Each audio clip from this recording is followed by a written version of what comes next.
Which gym do you go to? Alan is the boy I was telling you about. What's going on with these sentences? Well, welcome to Lingoverse. I'm Laura, and today let's talk about those prepositions which sometimes end up appearing at the end of a sentence. Many of us have been told that we shouldn't end a sentence with a preposition. However, English, as all the other languages, is constantly evolving. And honestly now, it's super common to hear people finishing their sentences with a preposition, especially in casual everyday English.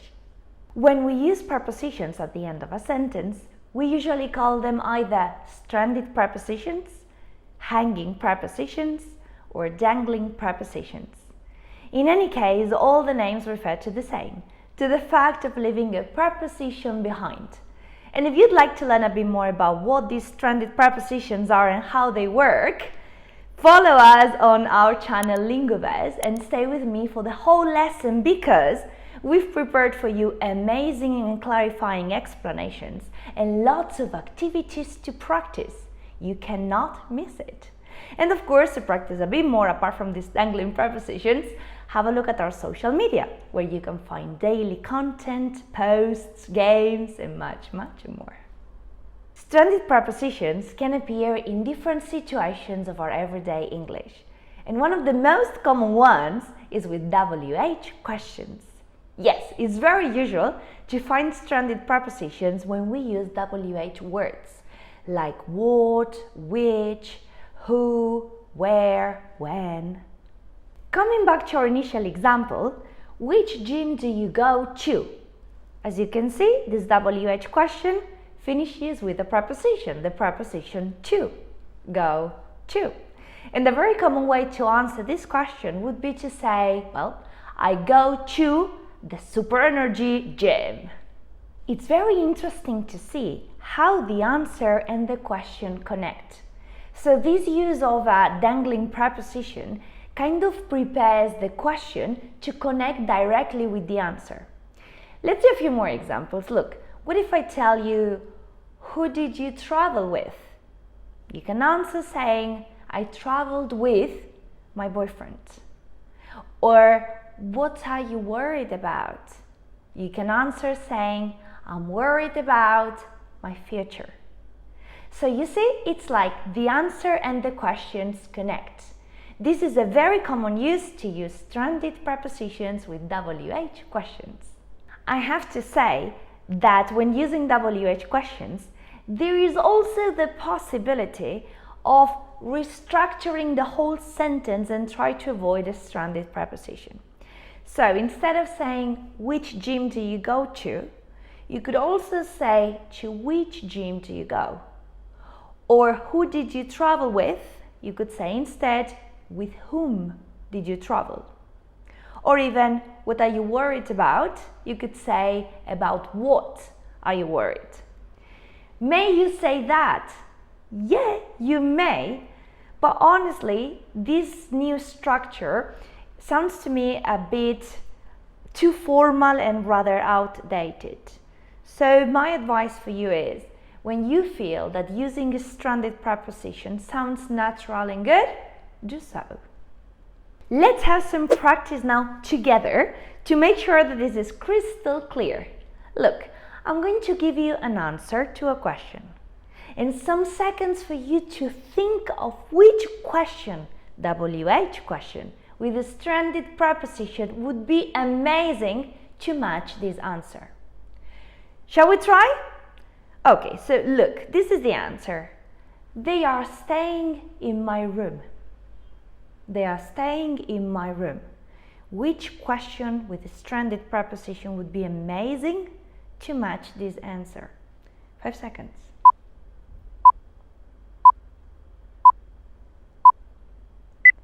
And the answer is, which room are they staying in? Which room are they staying in? They're staying in my room. Second go. The answer is, I was laughing at his haircut. I was laughing at his haircut. What is the question? 5 seconds.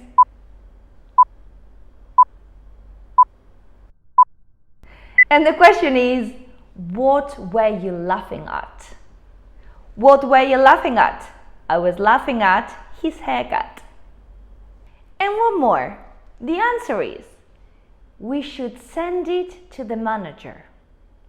We should send it to the manager. Think of the question. 5 seconds.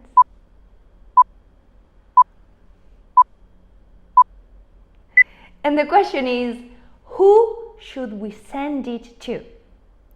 Who should we send it to? We should send it to the manager. And now, let's continue with another very common everyday situation in which we use stranded prepositions. And it is with relative clauses. Coming back to our initial example, Alan is the boy I was telling you about. In this sentence, one word has been omitted.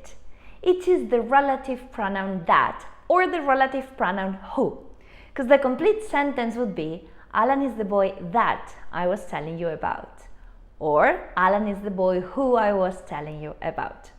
These relative pronouns are sometimes omitted because they are not strictly necessary, so we can just sound more natural and fluent when we speak. But they are definitely there, creating a relative clause. They connect two parts or two phrases. Now, how is this connected to stranded prepositions? The connection is that this long sentence has a much simpler option, which is, I was telling you about Alan. That's it, same meaning. Subject, I was telling you about Alan. Object. What have we done in the relative clause? In the relative clause, we've taken the object Alan and we've placed it in the subject position. This has created a stranded preposition. I was telling you about Alan. Alan is the boy that I was telling you about. So, by changing the object and putting it in a subject position when creating a relative clause, we are creating a stranded preposition. Let's see a few more examples to understand this a bit better, okay? I could give you a simple sentence like, I'm afraid of cockroaches. Disgusting animals. Now, let's take the object and place it as the subject of a relative clause. Cockroaches are the insects that I'm afraid of. Or another example, the iPhone belongs to Apple. Let's transform. Apple is the company that the iPhone belongs to. So, was telling you about, afraid of, belongs to. Here we can see how using relative clauses with the object in a subject position is a very common way to create stranded prepositions. And let's practice together again to make sure that this is clear. Are you ready? This time I'm going to give you a simple sentence. 5 seconds, and you think of the relative clause with the stranded preposition. Okay? Let's try? Okay.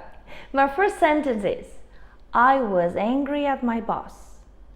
I was angry at my boss. What's the relative clause with stranded preposition? Think about it. 5 seconds.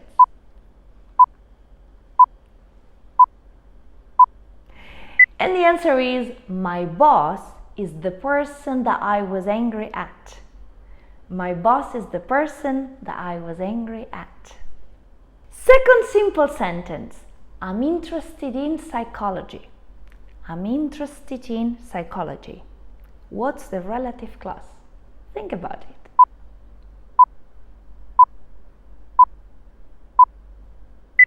And the relative clause is, psychology is the topic that I'm interested in. Psychology is the topic that I'm interested in. And finally, our last simple sentence is, you should pay attention to the road. You should pay attention to the road. What's the relative clause with stranded preposition?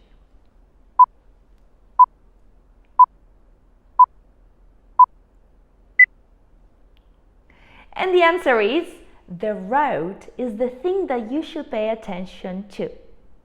The road is the thing that you should pay attention to. Well done, everybody! I hope that this rather confusing topic of using prepositions at the end of sentences is a lot clearer for you now.